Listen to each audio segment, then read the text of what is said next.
Hello and welcome to our channel. In this video, I will teach you how to start writing on Medium. To start writing on Medium, you need to first of all go to Medium in Wave. Now sign into your account, or if you haven't already signed up, then sign up.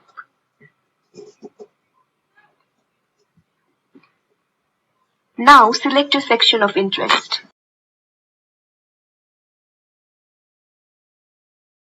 Then you will have several columns like For You, Following, and the columns of your interest.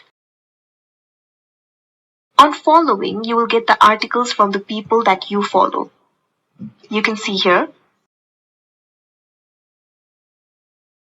So to write an article, you need to tap on Write. Now give your article a title. You can write anything you want, whether it be an essay, quotes, poem, stories, etc.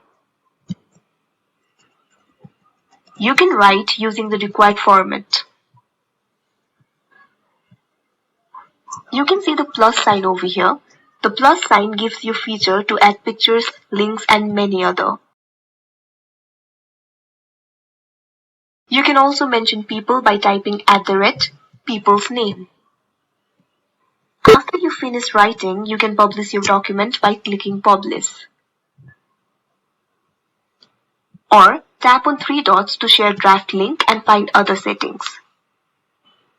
This is how you start writing on Medium. I hope you found this video helpful. Make sure to like, share and subscribe to our channel. Thank you for watching.